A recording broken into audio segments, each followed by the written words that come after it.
En ayant battu Young Boys en début de soirée, Zurich continue son chemin vers le titre. Le leader s'est imposé 2-1 au Letzigrund face à des Bernois moins inspirés. Est-ce qu'on connaît le champion désormais? Je crois qu'on peut tous se le dire, Zurich va soulever le trophée très bientôt. Partagez cet avis, Steve? Complètement, mais moi, ça fait un petit moment que j'avais mis Zurich comme champion, mais il faut quand même dire, avec 19 points d'avance sur l'adversaire du jour, IB, c'est pas une petite et mince performance. Bienvenue dans le temps additionnel que l'on va passer en compagnie de Jérémy Manière et de Steve Guillot. Un succès en début de soirée qui est dû à un homme principalement, c'est Cizé. Ou à deux hommes. Je dirais aussi, je mettrais Marquezano dans le lot, parce que quand on parle de l'un, l'autre est souvent pas très loin, parce qu'il y a le passeur, il y a le buteur. Ils ont fait vibrer les fans zurichois toute la saison et ils continuent de le faire aujourd'hui. Je crois que c'est la 3e fois de suite que Zurich bat IB. C'est pas anodin, c'est quelque chose, c'est un exploit, même quand on voit ce qu'a fait IB lors de ces dernières années. Et c'est un très très grand pas aujourd'hui fait vers le titre. Ouais, puis les Bernois qui n'ont pas su faire fructifier leur domination dans ce match. Oui, alors ils sont très bien partis dans le match. Le premier quart d'heure était complètement bernois, avec beaucoup d'engagement, avec un nombre impressionnant de corners notamment. Mais si on a relevé les qualités des joueurs offensifs de Zurich, attention, je crois qu'on peut aussi relever que la défense cette saison fait avec leur gardien une très bonne saison. Les Zurichois voulaient faire un pas de plus vers le titre, alors que les Bernois restaient sur une série de 6 matchs sans victoire. Résumé de cette partie avec Nicolas Emnegre. Matteo Vanetta a fait le ménage après le décevant match nul contre Lausanne. 5 changements avec notamment les retours de blessures de Camara et Rieder, ainsi que la première titularisation de Nias devant plus de 17 500 spectateurs au Letzigrund. Young Boys est entreprenant en début de rencontre. 7 corners dans les 15 premières minutes, mais pour aucun résultat concret, à l'image de cette frappe de Garcia. Zurich accepte lui de subir le jeu pour verticaliser dès qu'il en a l'occasion.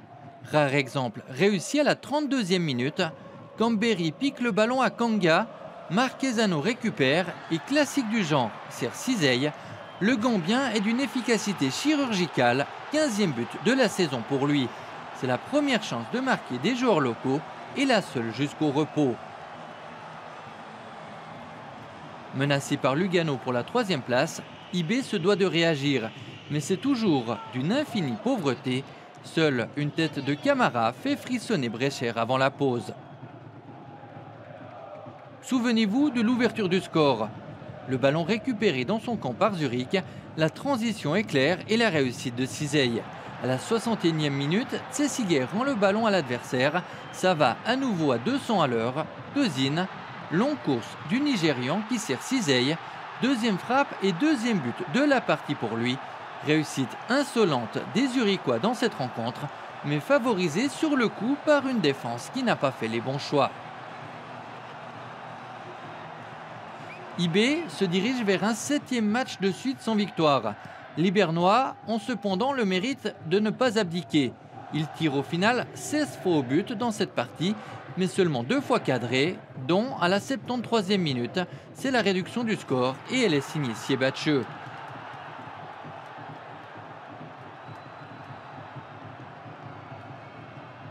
Une réussite qui ne remet pas en question la victoire zurichoise. La dernière chance est même encore pour le FCZ. 19 points séparent les deux équipes au classement. Il en reste 18 en jeu. Les réactions au terme de la partie. J'ai rien à reprocher à l'équipe. On a vraiment commencé dès le début, on a mis beaucoup de pression. Comme vous avez dit, on a pris beaucoup de corners, on a gagné les duels. Et puis après, ils ont un contre et ils marquent leur première action. Ils sont très efficaces. Et c'est vrai que psychologiquement, c'est très dur. IB, là, ils ont fait beaucoup de pression, surtout au premier mi-temps. Mais je pense que des grandes occasions, ils n'ont pas eu. On devait souffrir, comme ça on a fait. Et on a marqué dans les bons moments avec des contre-attaques. C'est aussi notre force et aujourd'hui je pense qu'on a mérité de gagner. On va se battre pour aller chercher les places européennes. Faut qu'on réagisse en équipe, faut qu'on réagisse en homme. Voilà, c'est une situation qui est en ce moment pas facile, mais on travaille à l'entraînement, on travaille dur et je pense sur le terrain on essaye vraiment de se battre. Malheureusement les choses elle ne tourne pas en notre faveur, mais c'est à nous d'en mettre plus maintenant pour que ça tourne, qu'on ait ce déclic et qu'on recommence à gagner les matchs. Maintenant, je crois que gentiment, on peut commencer à dire qu'à un certain moment, on aura gagné le championnat, c'est certain. 14 points d'avance sur Bâle, 19 sur IB. Je crois que là, l'identité du futur champion, elle est connue. Oui. Je vois très mal Bâle faire un exploit et puis revenir. On sait que les miracles, ça existe. Après, Bâle est très inconstante. Zurich surfe un petit peu sur la vague, même si ces derniers temps, ils ont fait des matchs nuls. Ils ont été un petit peu moins transcendants. Mais on a vu aujourd'hui, encore une fois, ils battent le champion en titre et ça souffre quasiment d'aucune contestation. Même si Young Boys a été dominant dans cette rencontre, les occasions elles ont été simplement marquées par Zurich sur les rares qu'ils ont eu et finalement ça fait la différence. Ouais, Vincent Sierraud qui nous dit quand même qu'ils espèrent aller quand même chercher ce podium. Oui, ils sentent le souffle de Lugano, voire même de Saint-Gall qui est en train de revenir très fort. Donc c'est vrai que si IB ne devait pas être européen, enfin faire une compétition européenne, franchement ce serait une catastrophe sportive et puis surtout financière. On va revenir sur le deuxième but zurichois, celui inscrit par Cizé, parce que vous allez l'analyser chacun à votre manière. Steve, on commence par vous avec une analyse sur le plan offensif, purement tactique. Ouais. Oui, moi je suis très positif. Donc là, voilà, Marquezano qui me donne une passe pour lui très simple à Tozin. Tozin attend le dernier moment pour donner la balle à Cissé. Par bonheur, elle lui arrive. On pense peut-être qu'elle va être trop molle, que le défenseur bernois va pouvoir intervenir. Et puis ensuite, Cissé, il marque. Vous savez, c'est pas s'il marque la malléole du talon. D'ailleurs, la balle, vous voyez, elle a une sorte de courbe elliptique. Et puis, elle finit dans le petit filet. Ouais, là, on voit bien. Donc, voilà, c'est pas toujours orthodoxe, c'est pas toujours très joli. Mais alors, qu'est-ce que c'est efficace. Et puis... on devra beaucoup à ce joueur concernant le titre zurichois de cette année. Et puis on va le revoir encore une fois, ce but, parce qu'au niveau défensif bernois, c'était pas tout à fait ça. Ouais, il y a eu plusieurs erreurs de commises. De toute façon, il faut des erreurs pour encaisser un but. On voit Cessiger qui va défendre très haut sur son attaquant, qui passe devant, ce qui est très bien, mais par contre, sa relance, elle est ratée. Le contre est très rapidement joué par Marquezano, on connaît sa qualité. Et là, l'erreur, pour moi, elle est faite par Camara, qui doit laisser simplement le duel... à Nias, qui déporte un petit peu son attaquant vers l'extérieur. Il n'a aucun besoin d'aller jouer ce 2 contre 1 parce que ce que fait Nias à ce moment-là est parfait. Et on voit que Camara coupe en fait, alors que ça libère en fait l'attaquant qui peut conclure plus ou moins tranquillement. C'est mal joué de la part de Camara une fois de plus dans ce match parce qu'il n'a pas pris les bonnes décisions défensives et il n'a pas fait preuve de lucidité sur cette action. Ouais, pour Young Boys, il va falloir des victoires pour... Oui, mais ça fait 7 matchs qu'ils attendent. Donc, ouais, pour stopper cette spirale négative. Ouais, je finis ma phrase, j'ai eu un petit blanc. Exactement, ouais, mais on vous aide. Vous savez, à votre âge, c'est une heure, vous êtes un peu fatigué. Ouais, ça fait un moment qu'on est là. Non, mais on le répète. IB a des difficultés à obtenir une victoire depuis un certain temps.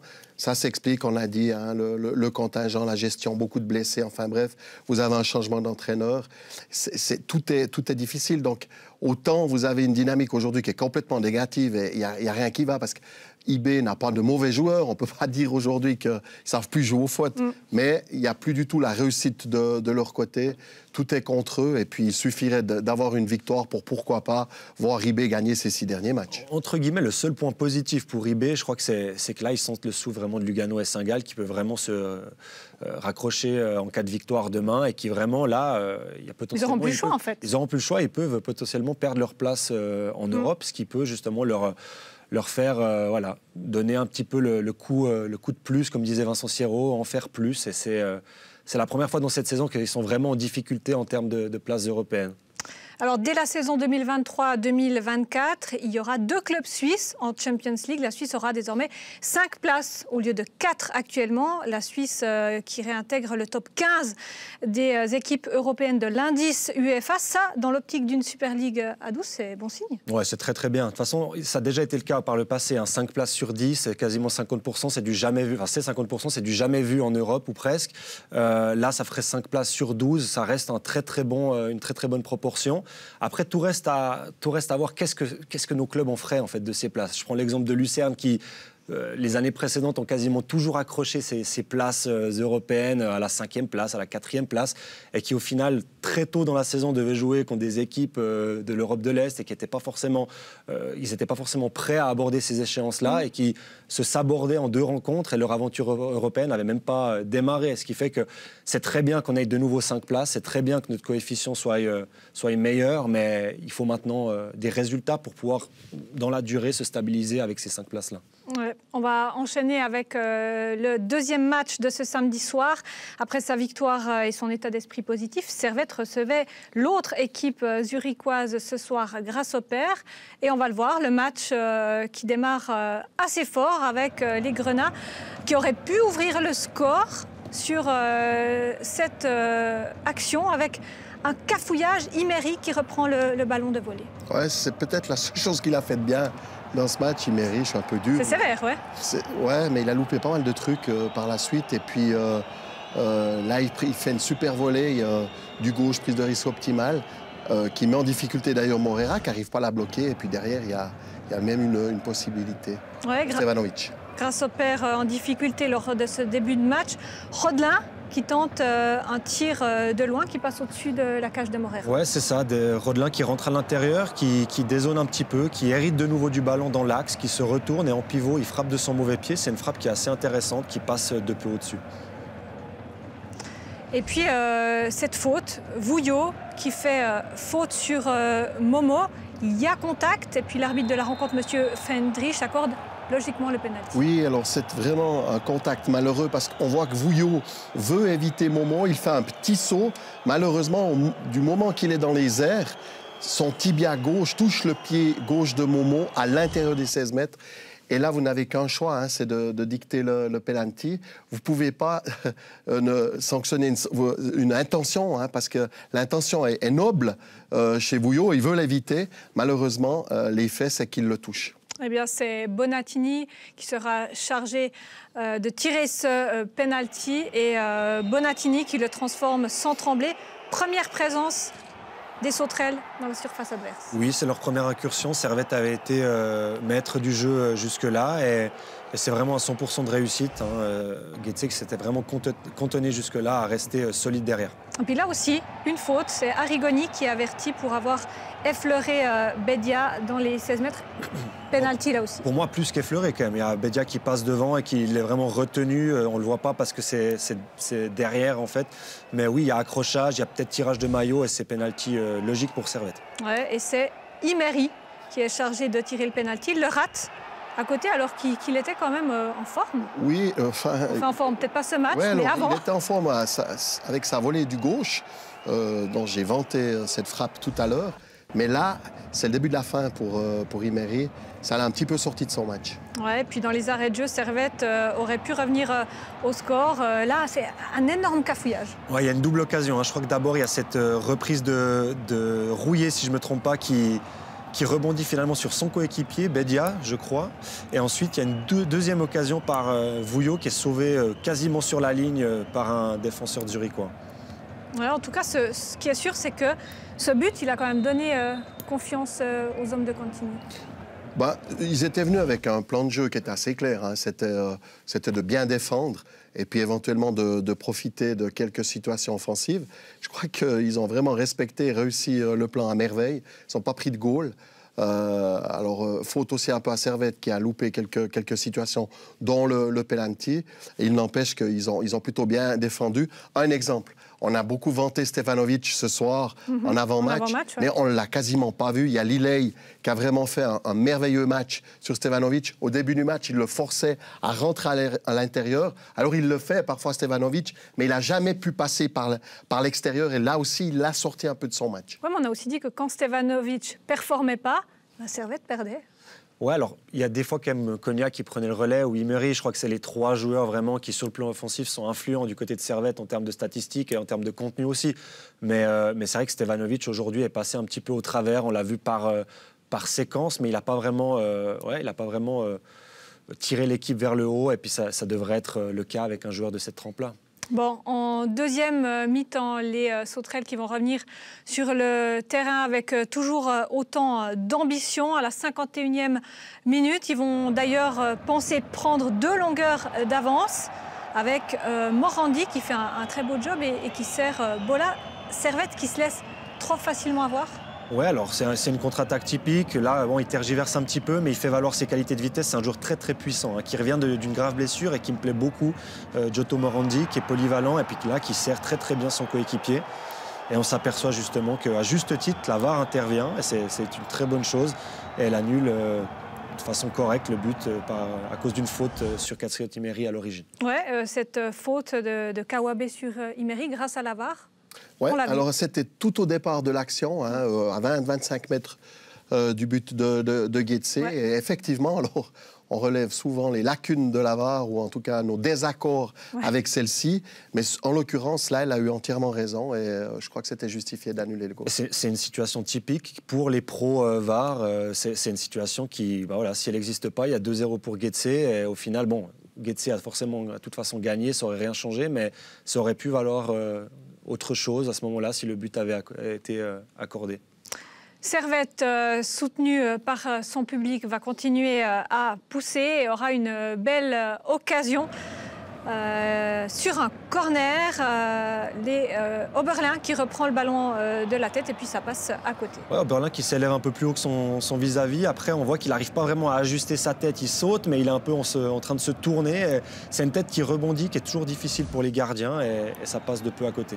Belle phase de domination servettienne qui tourne autour de la surface zurichoise avec, pour finir, cette frappe de Konya et Morera qui réussit un très bel arrêt. Ouais, alors on avait mis en l'occurrence aujourd'hui les lacunes. Un petit bémol.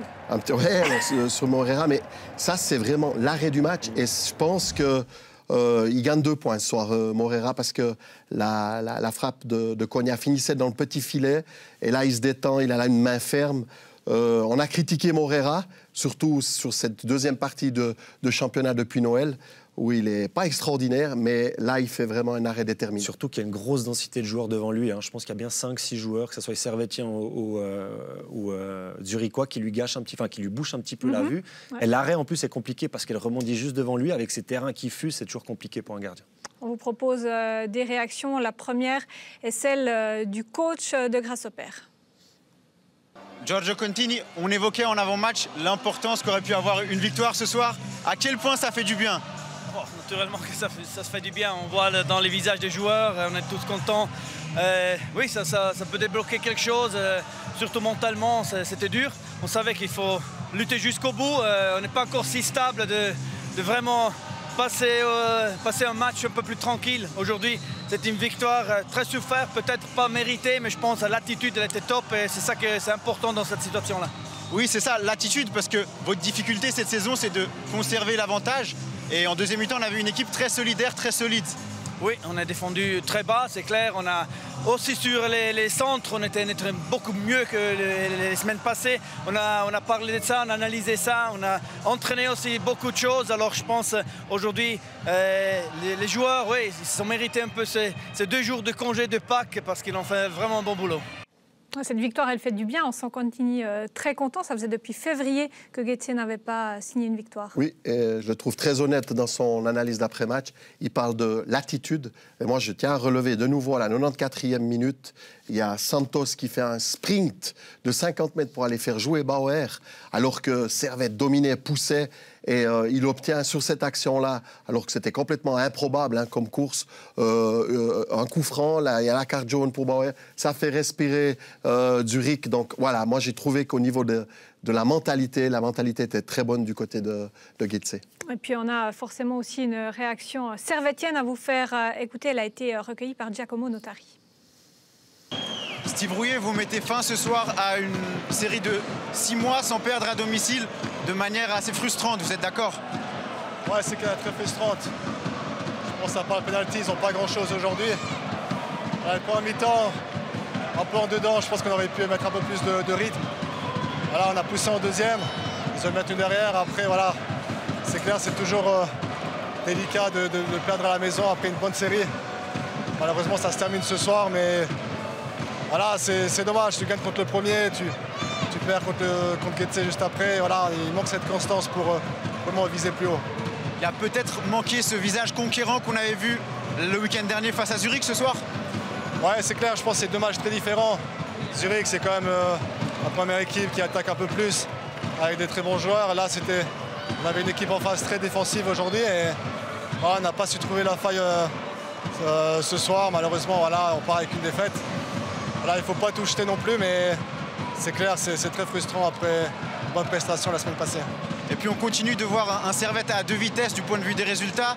Tantôt des victoires face aux leaders et parfois des défaites à domicile contre des adversaires plus bas comme ce soir. Ouais, c'est ça qui nous fait un peu défaut. Je pense qu'on arrivera à avoir cette constance. On pourra viser vraiment le haut du tableau. Malheureusement, cette saison, c'est pas comme ça. Voilà, on a encore des objectifs de voir un peu plus haut classement. Ça passait pas une victoire ce soir. Voilà, on va voir un peu ce qui se passe derrière, mais voilà, il ne faut rien lâcher. Essayer de prendre du plaisir, donner du plaisir. Voilà, ramener des victoires. Maintenant, il y a IB. Alors, on sait qu'ils ne sont pas très bien. C'est à nous de montrer un autre visage aussi la semaine prochaine. Et voilà, il faudra le faire en équipe. Oui, on a encore vu ce Servette à deux visages. Hein. Défaite face à Lausanne, victoire face au leader Zurich et puis défaite face à Grasshopper ce soir. Ouais, c'est dommageable, surtout qu'il y avait tout, il y avait vraiment de quoi se mettre dans les meilleures dispositions pour aborder ce match contre IB la semaine prochaine, qui leur aurait vraiment permis d'accrocher une place européenne, en tout cas virtuellement, temporairement, parce que IB était en cas de victoire à 3 points seulement. Là, de nouveau, ils ratent un petit peu le coche, ils ratent le bon wagon, et de nouveau, ils sont dans ce ventre mou où ils vont devoir peut-être penser à continuer à faire jouer les jeunes, faire rentrer des joueurs comme Niakossi, éventuellement Alves, des joueurs comme ça, parce qu'ils ont encore raté une occasion et IB approche le week-end prochain. On découvre les deux premiers résultats de cette 30e journée de Super League avec la victoire 2-1 de Zurich face à Young Boys et Getse qui s'est imposé 1-0 face à Servette. Et puis lundi, Lucerne-Saint-Gall en début d'après-midi, Lausanne-Lugano et Sion-Bâle dans la foulée. Au classement, Zurich prend de la marge et se dirige vers le titre. IB pourrait quitter le podium après les matchs de lundi. Servette fait du surplace et Getse se rapproche de Sion et se distance de Lucerne. La suite de la 30e journée de Super League, c'est donc lundi après-midi. Steve, vous étiez à Lugano le week-end passé. Est-ce que Sion peut enchaîner avec une deuxième victoire de Suisse face à Bâle? Oui, à une condition qu'ils soient tout comme à Lugano en mission. Ils étaient en mission, clairement.